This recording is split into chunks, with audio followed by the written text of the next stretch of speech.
My name is Paul Llewellyn, and today on Rainmakers, let me take you to Saskatoon, Saskatchewan, where a simple yearly gathering has become a powerful symbol of community, generosity, and connection. Every year, as summer begins to fade, something special happens. The smell of roasted corn fills the air. Laughter rises across the park. Volunteers smile as they serve. Families gather. Newcomers feel welcome. Longtime residents find a place to reconnect. It is more than just an event. It's a celebration of belonging. At the heart of this tradition are Glyne and Brenda Thompson. What started as a small idea has grown into a cherished annual event known as the Corn Roast. Their vision is simple: create a space where everyone feels valued, included, and part of something bigger than themselves. Today, let's discover how this Saskatoon tradition began, how it continues to grow, and why something as simple as sharing roasted corn can bring together an entire community. You are watching Rainmakers. Getting the potatoes ready for the corn roast, and technically we have about roughly 4 or 5 different varieties of potatoes that we use. So this is how we work with the hills. And so this is the part that's kind of labor intensive initially. And just always check to see how good your potatoes are. And this particular variety is referred to as Purple Viking. Very nice eating potato. And this year it's been very good too with the hills. Yeah, this particular variety is a good producer. It was introduced to me by one of my neighbors. So personally I like using a fork because I can have a better feel for where the potatoes are. Try not to poke through them or anything like that.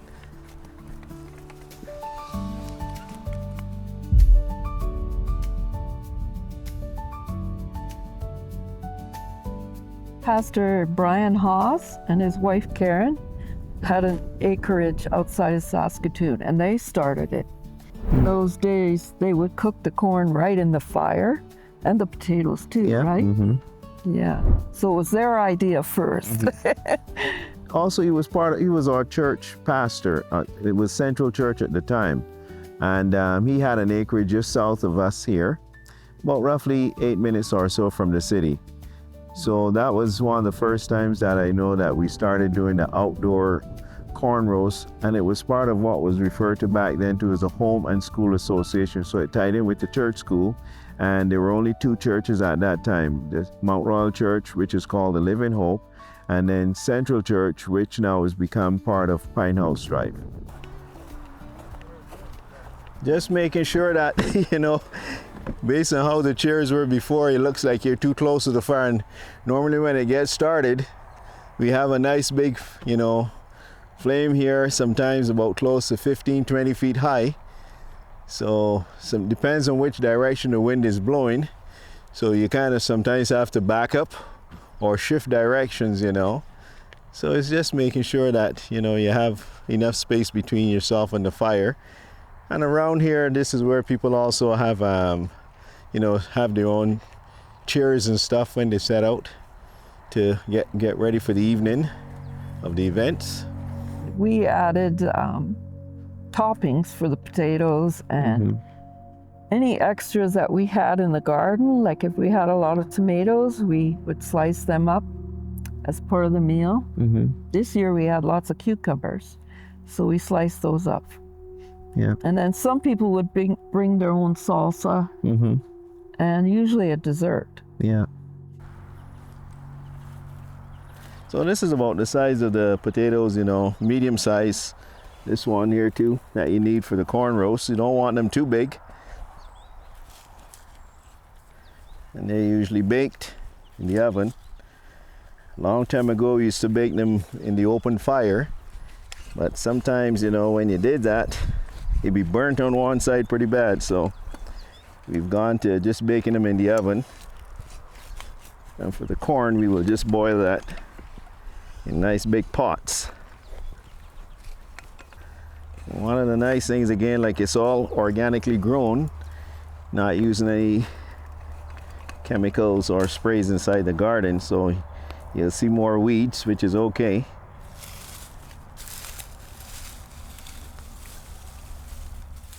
And I like to just dig them out and, you know, let them settle for a while in the sun. So today is a beautiful day, because you don't like digging them when it's too hot, or even too hot or wet. So they kind of also save better for the winter time. Yeah, well, I think how it got started with us being involved in this way too is there was another gentleman, his name was Phil Rainey. He passed away. In fact, he used to sing in a quartet with myself. And he passed away, so I would grow the potatoes and he would grow the corn. So we would also, you know, just bring together these two areas. So technically, as I said, you know, like I love the garden, and he also loved gardening quite a bit too. In fact, he was also big into squashes and different varieties of tomatoes, just tons and tons of tomatoes he would grow, you know. So that was also part of like the corn roast, you know, event. No, these are some of my favorite tomatoes, you know. They're called pear tomatoes. This is what they look like. Very nice eating tomatoes. Very smooth. Yeah.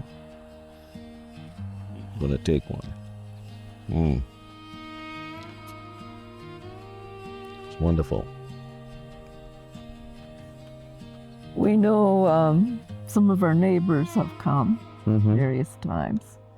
Even our banker wanted to come, but he didn't make it this time. And he was going to bring his rabbi, because he's a Jewish, Russian Jew, right? So people like that have shown up. People who are visiting from other countries. Yeah. Oh, yeah. Like there's a lady that's here from Australia. She came out. And also someone from Brazil too, who was here. Yeah. Yeah. So, well, one of the things too, over the 25 years, we had to miss a few sessions. So this is where Barb Rainey came into. So it was able to still continue on, you know. So in other words, it was out at her acreage, which is, you know, not far away from here either too. So most of the time of the 25 years, we have hosted, you know, the gathering. And a lot of people have told us to, what they like about it is that it is close enough to the city, but also the parents with the little kids, they said they like it because they don't have to worry about the street troubles, you know, cars and stuff like that. And there's parking all here on the acreage too, so you don't have to worry about that. And the kids have a whole bunch of area to run around at the back, so they just have a wonderful time. And I know many of the older folks, you know, they always tell me it's just a joy watching the kids have a good time, you know, so especially around the fire pit area.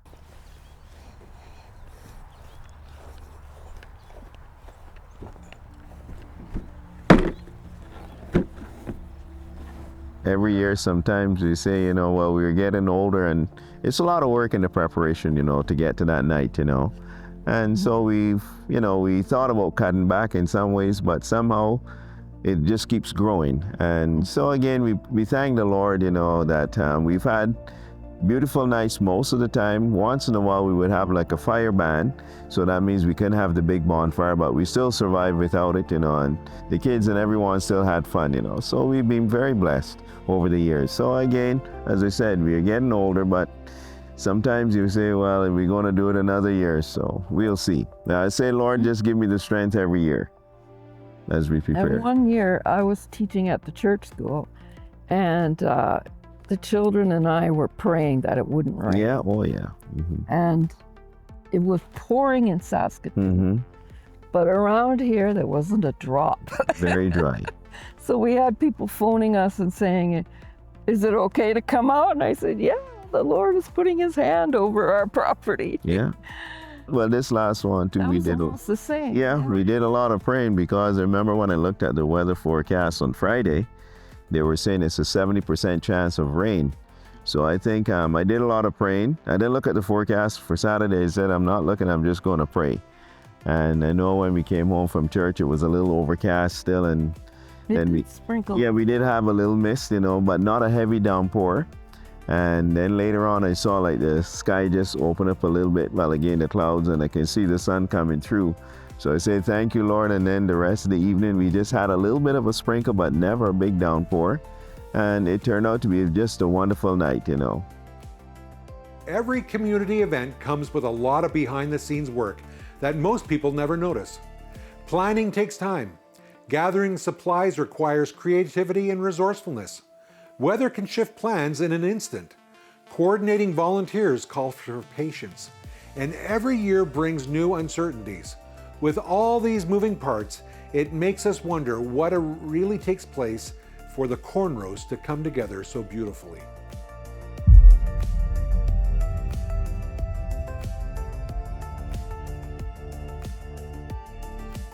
Yeah, I think one of the things too, again, as we were preparing for it, you really don't know how many people are going to come.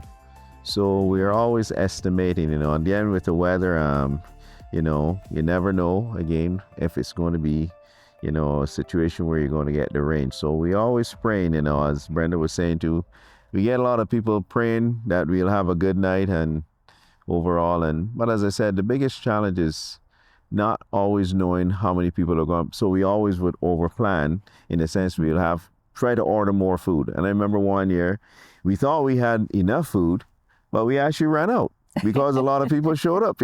Yeah. So, but that's kind of nice when you run out of food. Well, we usually order about 27 dozen corn cobs and 300 and plus potatoes. Yeah. And people bring their own wieners too. But everything else is provided through the church. And there's also like a little container, for people who want to make donations, and that money just goes back into helping to defray some of the expenses. So overall, it's been fairly decent, that it doesn't cost the church a large amount of money, just a few $100s or so. Some years it's even better because you kind of break even. But overall, people are very, generous in their donations, and it's not a situation where we're doing it trying to raise money. It's just Even. If you break even, we do. If you don't, we don't worry about it. But it's just nice to have the community and having the churches involved and them bringing their friends to it too, and letting them see what we're all about. And I think, as I said, over the years we've had very positive comments about it. I usually do the shopping for the extras, like the margarine, the sour cream, the salt and pepper, ketchup, mustard, relish, buns. We provide the buns. So that takes me a good week to get it all together. Yeah. And costs around $500, $600.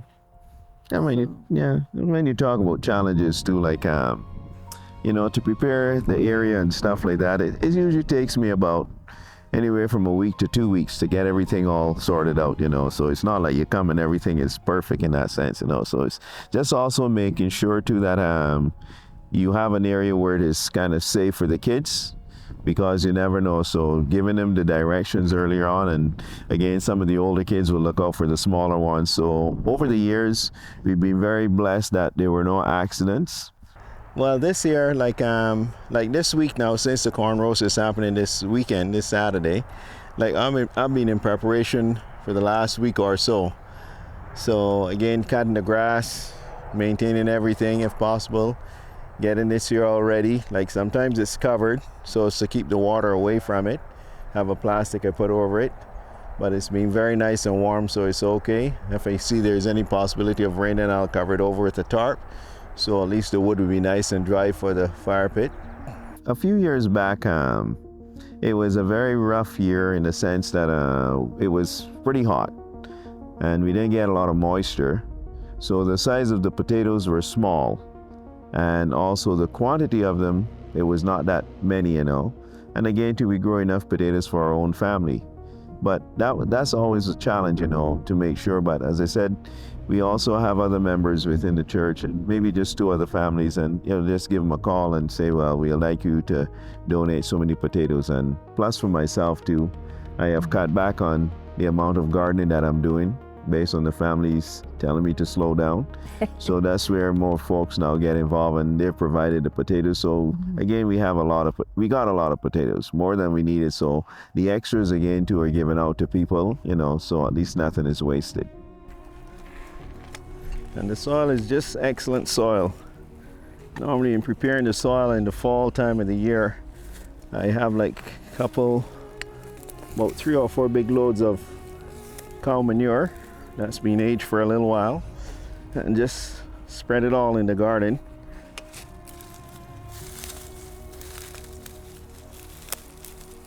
You have to call the fire department of Corman Park because the phone in when you have a bonfire and stuff like that. We're close to the highway, and if somebody sees it and calls it in, we have to pay for the fire. That's part of the plan, to inform them, and when we are finished with it, then we will phone and let them know we're all finished with the bonfire. We've invited some of the neighbors before.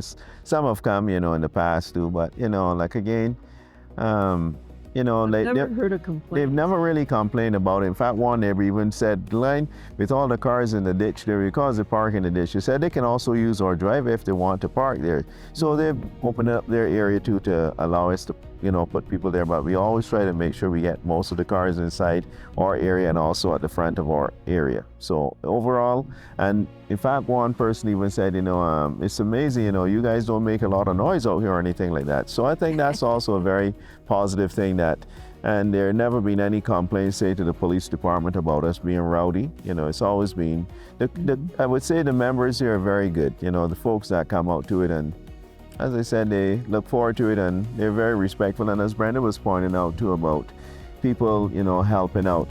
At the very end of the evening, when it comes to the cleanup, we don't even have to talk much about it. If people will just pitch in, they will pick up all the garbage, So when I go on Sunday morning just to check to make sure everything is all done, I might get about maybe 2 or 3 cups here and there, but everything is very well cleaned up and put away and stuff like that. So they appreciate it, and we appreciate their help, over the years. One little thing that happened, our neighbor to the, south? They had a wedding one day. We also had the cornrows. And there was a little bit of confusion. The guests were coming to our corn roast instead of going to the wedding. And some of the people that are coming to the corn roast were going to the wedding area for the reception. So that was kind of cute. That was a challenge. Yeah. It was funny.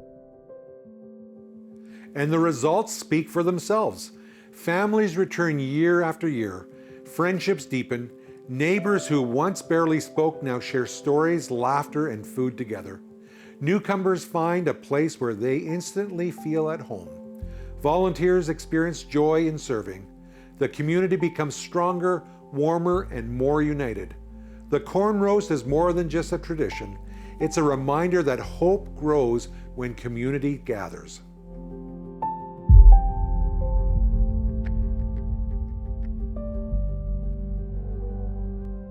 Okay, now to get started, we usually have some young people that like to also get involved in starting the fire. So we just place the newspapers, in different locations. And it's kind of nice when you have like spruce or pine, dried stuff. It really lights up very nice and fast. So just place it in different spots along the way here.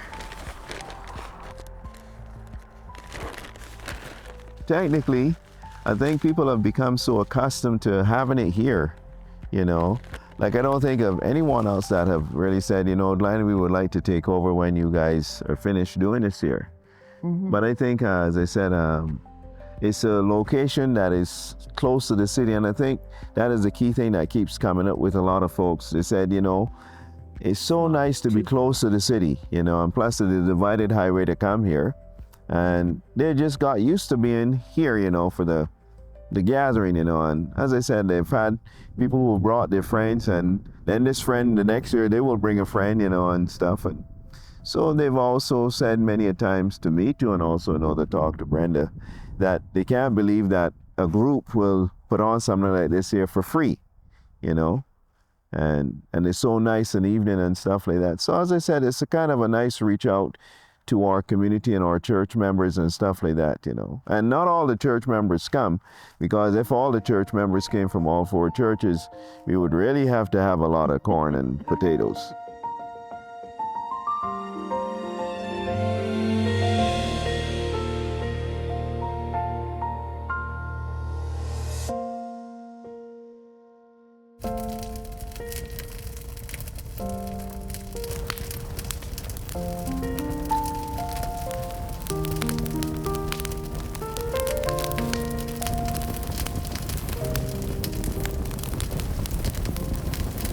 And the fire here, that's the highlight of the night.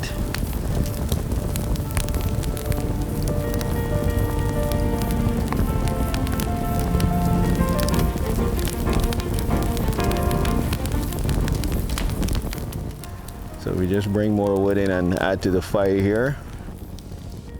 Then the little concrete blocks you see here, they're used for when people have like the barbecue, well again, they're wiener sticks.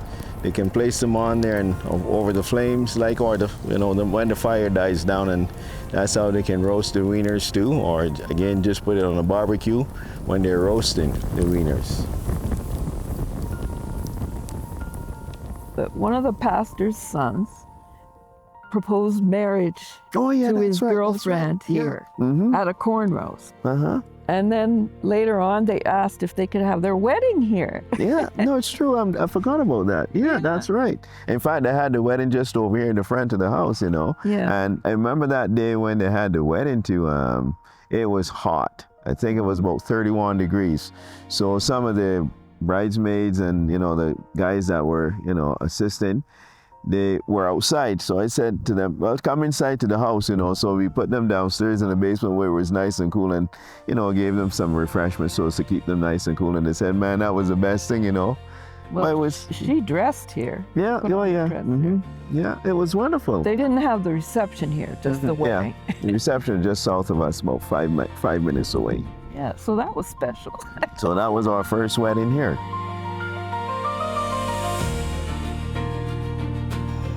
So future-wise, as I said, we just like to make sure we keep doing it, and helps to bring the churches together. And plus, you know, all the church members, whoever comes out, they can also invite friends. And so every year there's always people that come to it for the very first time, and they're very thankful. You know, you do something like this here and it's, quote, like free, you know, like there's a kind of a free will offering at the end, so it's to cover some of the expenses. But that's not what it's all about. It's mainly to have like the fellowship together with one another. And again, for the kids too, they're tearing around the place, having a good time. And again, at the field at the back there, you know, you kind of keep it nice and short too. And My mom oh came yeah, to one, and my more than sisters. one. Yeah, Mhm. and she's not Adventist, but she was befriended by some of the older ladies, Oh, yeah. and you know, she Oh, yeah. enjoyed it. Mm-hmm. So you know, it's not just the community; it's our family too. Mhm. Like some of my family are not Adventist. In fact, all of them aren't.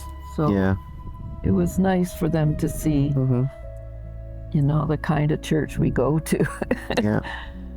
Yeah, we like to see them Mm-hmm. making friends and. Yeah. I'm just visiting, you know, seeing members from the other churches, meeting new people, you know, friends of these folks from the churches and stuff like that. So all night long, I'm just meeting and talking with people, you know, checking to make sure everything is running well too, and everyone had enough to eat, etc. And overall, as I said, that's the part that really gives you a high.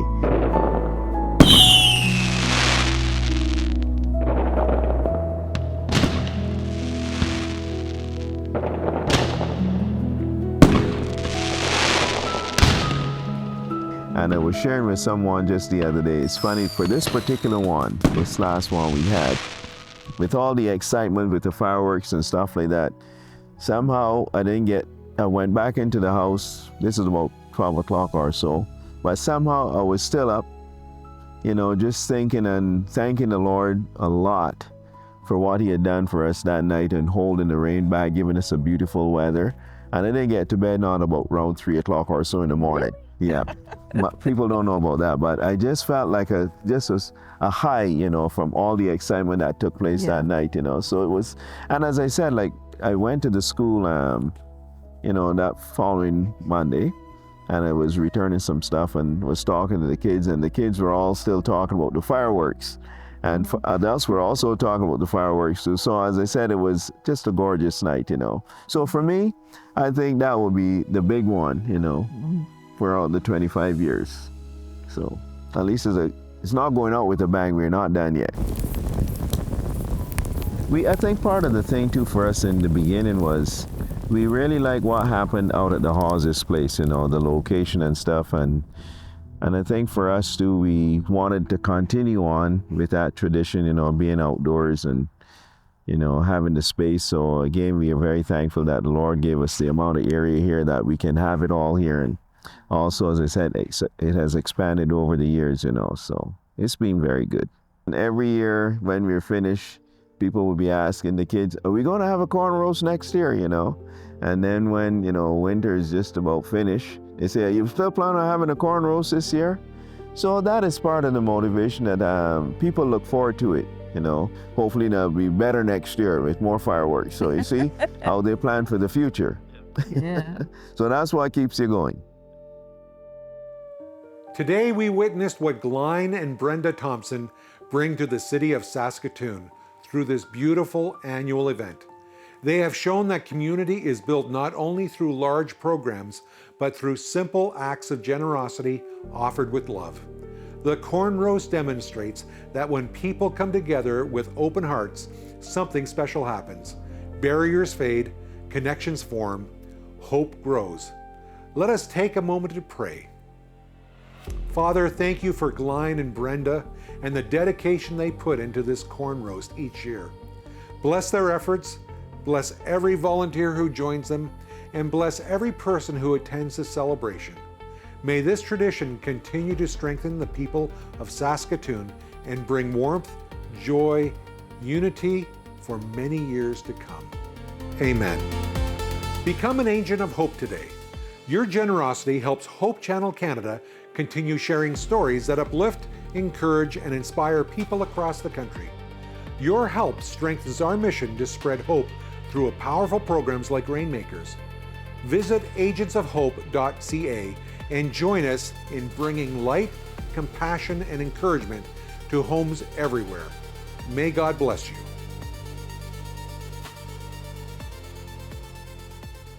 It's kind of nice, you know, as I said, to be able to share what the Lord has blessed us with others, you know. That's what I keep telling people, like, it's not ours to keep, it's ours to share it with others. And I see the blessings all the time, you know, in so many different ways, you know, even like with the garden, you know, the produce. Like, as I told you before, too, like, it's God blesses, so we just share, you know. There's always more potatoes in the hill somehow. Sometimes you wonder when you dig into potatoes, well, how is this hill going to be? And you get more potatoes coming out of the hill than you expected, you know. So we have enough for ourselves, and there's always enough to share it.